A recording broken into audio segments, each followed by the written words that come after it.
सात संगत जी, प्यार से कहना निरंकार। ऐसे ख्याल आया कि हमारे को जब ये ब्रह्म ज्ञान की दात प्राप्त हो गई है, हमको अपना असली रूप पता लग गया है क्या है, तो अब बस इस परमपिता परमात्मा निरंकार को अपने रोम रोम से बांध लें। अगर हम ऐसे देखें कि जो भी चीज़ें हैं, कोई भी है, अगर शिक्षा लेनी है तो उसमें बहुत कुछ है लेने को। तो जैसे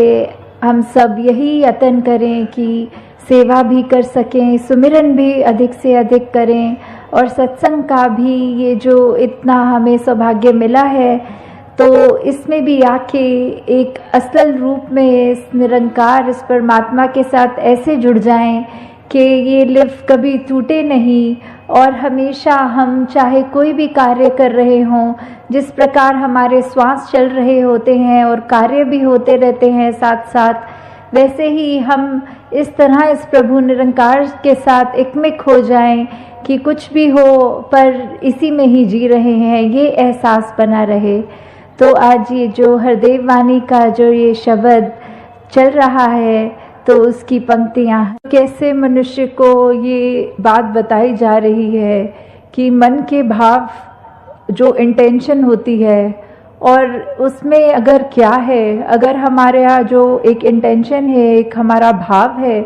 उसको कर्म के साथ हमें जोड़ना होता है। अगर हमारे मन में कोई ऐसा एक इंटेंशन आ गया है कि हम ये करना चाह रहे हैं, तो वो सिर्फ ख्याल रूप तक ही तब तक है, जब तक उसको हमने कर्म का पार्ट नहीं बना दिया, कर्म में ढाल नहीं लिया, तो वो फिर एक हमारी नियत, हमारा करने का जो मन का भाव है, वो उस तरह हो जाता है कि जैसे एक इंसान अगर गलत सोचेगा तो फिर वो गलत ही करेगा, अगर वो पतन की ओर जाएगा तो फिर एक उसके कर्म उसको और नीचा धकेलेंगे। तो बात सिर्फ सोच की है, मन की है। मन में ऐसे बुरे ख्याल अगर आएंगे तो ही हम गलत काम भी करेंगे, और उसी को अगर हमने ऐसा देखना है कि हमें गलत काम से दूर रहना है, हमें अगर उस तरह अपने जीवन को एक खुशबूदार फूल की तरह रखना है, तो हम अपने ख्याल में, अपने जहन में ही ऐसा कुछ आने नहीं देंगे जो आगे चल के हमारे कर्म में बन जाए। हाँ जी, तो यहाँ भाव फिर से, यहाँ विपरीत एक अच्छा भाव है, तो वो देखें कि कैसे वही इंसान अगर हो, पर मन में उसके जो भाव आ रहे हैं वो अच्छाई के लिए आ रहे हैं, कुछ अपने लिए अच्छा, पूरे समाज के लिए अच्छा, अपने मन को और एक सुंदर रूप देने का, अपने ये जीवन में मानवीय गुण भरने का जब भाव है, तो फिर उसकी तुलना एक भगवान रूप के साथ यहाँ तक कर दी है। जैसे हमने वो भी उदाहरण देखा हुआ है भाई कन्हैया का, कि ये मन का भाव ही है कि चाहे युद्ध के समय दो अलग सेनाएं हैं, और जो भी जिनको चोट लगी, जो बेहोश हो के गिरे या ऐसी हालत हुई शरीर की, तो भाई कन्हैया ने सभी को पानी पिलाया, क्योंकि यही मन का भाव कि सभी अपने हैं। तो फिर ये बात वही है, मन के भाव पे आधारित हो रही है कि ये मन के भाव ही हैं अगर हमारे स्वच्छ, तो हमको वो एक भगवान का दर्जा भी हमारे अंदर ये आ रहा है कि एक मनुष्य होते हुए हमारे कर्म एक इतने ऊंचे हैं। और यहाँ वही अगर हमारा एक मनुष्य होने के बावजूद हम अपने ऐसे कर्म करें जिससे हम दूसरों को एक चोट पहुँचाएं, तो फिर हमारा इंसान का चाहे एक आकार वो है, पर साथ में यही कहा जाएगा कि ये मनुष्य नहीं, ये शैतान है। तो जब अगर कोई इंसान अपना इलाज करने जा रहा है डॉक्टर के पास, और वो जो एक सर्जरी होती है, तो डॉक्टर के हाथ में एक सर्जिकल नाइफ होती है जिससे उसको वो शरीर को काटना होता है, और वो अंदर जो भी शरीर के खराबी है उसको सही करना होता है। और वहीं अगर कोई चोर लुटेरे डाकू की बात आती है, चाकू तो उनके हाथ में भी होता है। अब ये दोनों चाकू तो चाकू ही हैं, चाकू का उसमें कोई दोष नहीं है, वो तो जिसके हाथ में है, अगर कोई डॉक्टर के हाथ में है तो वो एक परोपकार का काम कर रहा है। वो चाकू वो किसी का शरीर ठीक करने के काम आ रहा है। और अगर वही चाकू एक डाकू के या किसी के ऐसे मन में है जिसके भाव ठीक नहीं है, तो फिर वो नुकसानदेह कार्य वही चाकू कर देता है। तो कैसे अगर हम ये बात को भी सोचें कि हम अगर अपनी नीयत ही ठीक रखें, तो हमारे लिए जो भी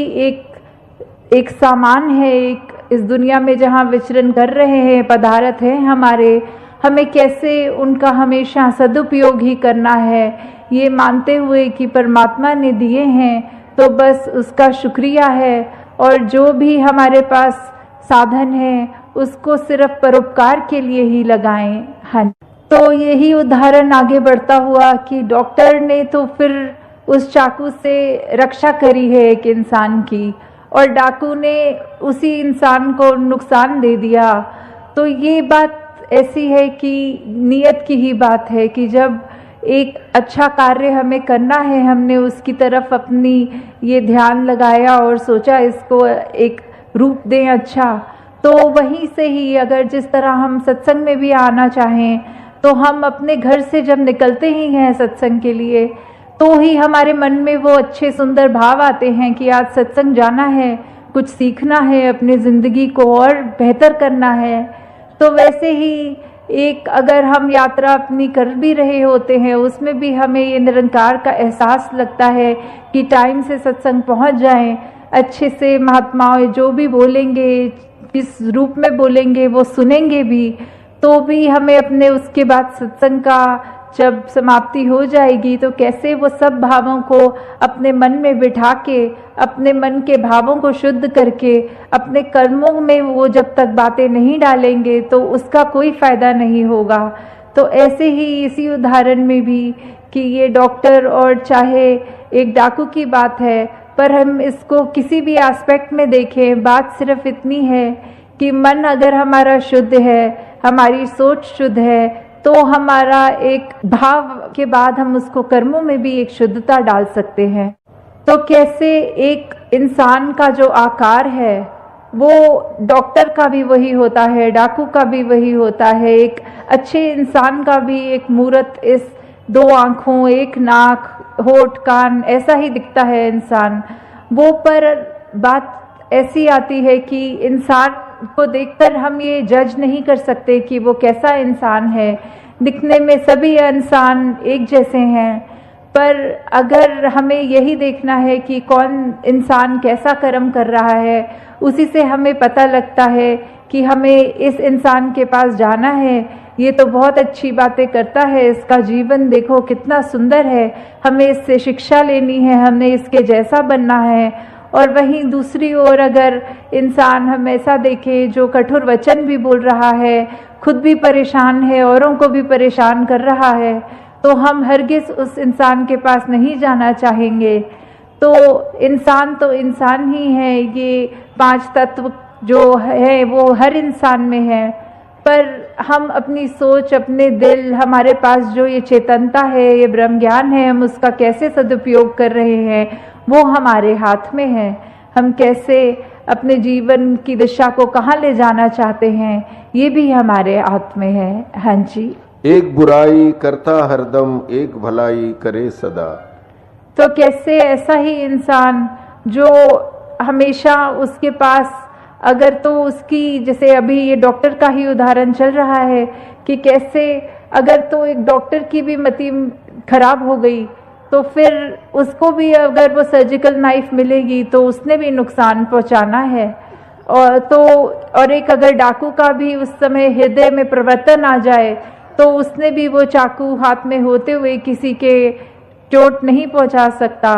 तो बात कोई ऐसी नहीं है कि हम संसार में काम क्या करते हैं, बात सिर्फ वो इरादे की, वो मन के भाव की और वो कर्म पे आ जा रही है कि कैसे हम वैसा एक इंसान बने जो हर एक का भला करे, या ऐसा इंसान जो दूसरे को नुकसान पहुंचाए। जैसे एक उदाहरण, एक अगर कुत्ते का आ रहा है जहन में कि कैसे एक शीश महल होता है जिसमें बहुत सारे अलग तरह के शीशे होते हैं, खड़े होके देखा जाए तो उसमें एक में पतले नज़र आएंगे, एक में मोटे और किसी में उल्टे, अजीब तरह से जो हमारे आकार हमें दिखते हैं। तो ऐसे ही एक शीश महल में एक कुत्ता एक दिन बंद हो गया और फिर उसने जब अपने आप को इस तरह देखा तरह तरह के आकार में, तो वो पहले तो डर गया, पर उसको ध्यान में आया कि ये इतने सारे अजीब से कुत्ते हैं आसपास, मैं क्यों ना सभी को डरा दूं। तो वो अपनी पूरे दम से उनकी ओर भौंकता गया, पूरी रात भौंकता गया।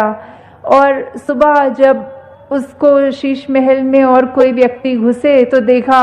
वो कुत्ते की यात्रा समाप्त हो चुकी थी, वो उसकी मृत्यु हो गई थी। तो भाव इसके पीछे क्या है? वो कुत्ते ने तो सोचा मैं दूसरों को डराऊं, मैं दूसरों के लिए, क्योंकि वो मुझसे अलग दिख रहे हैं, मैं उनका नुकसान करूं। पर हकीकत में तो वो सिर्फ आईना ही था, वो अपने आप को ही इस तरह डरा रहा था, वो अपने आप का ही इस तरह नुकसान कर रहा था कि सुबह तक उसके शरीर में जान ही नहीं रही। तो कैसे हमने क्या नियत रखनी है, हमें कैसे अपना जीवन बनाना है, ये हमारे ऊपर खुद पे निर्भर करता है। हाँ जी। हित सोचें हर देव सभी का, सबके लिए सद्भाव हो। तो जहाँ सद्भाव की बात आती है, हित की बात आती है, कि हम हर एक का जब मन में सोचेंगे कि भला करना है, तो हम किसी के लिए कोई कुकर्म नहीं कर देंगे। हम ऐसा सोचेंगे कि अगर किसी ने कुछ नुकसान किया है हमारा, तो भी उसके लिए ये परमात्मा से यही अरदास रहेगी कि उसको क्षमा करना।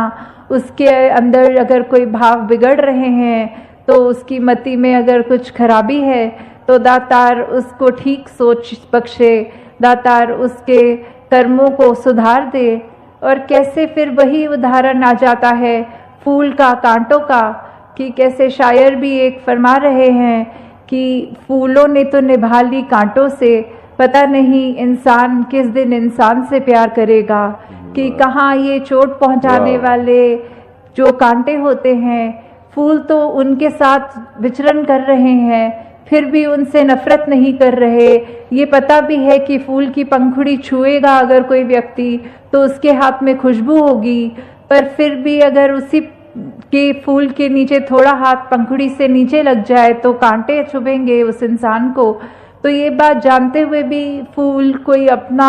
दर्जा ऊपर नहीं समझते, कांटों का नीचा नहीं समझते, बल्कि एक ही स्टेम के ऊपर दोनों रहते हैं। तो और साथ ही ये इंसान की बात आ रही है कि फूलों ने भी जहाँ कांटों से निभा लिया है, पर हम इंसान होकर एक परमपिता परमात्मा की एक अंश होकर भी अगर हम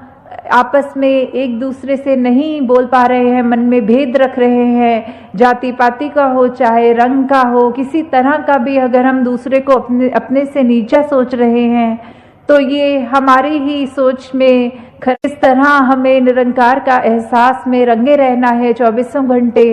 ऐसा जीवन हर एक के हिस्से आए। हमें अपनी ज़िंदगी से ये मन में भाव हटा दें कि हमको परमात्मा ने कुछ कम दिया है या दूसरे को ज़्यादा दिया है। सिर्फ हर एक का भला करते जाएं और जो हमें मिला है उसका सदुपयोग करके परमात्मा का शुक्राना करते जाएं। साथ संगत जी, प्यार से कहना, धार निरंकार।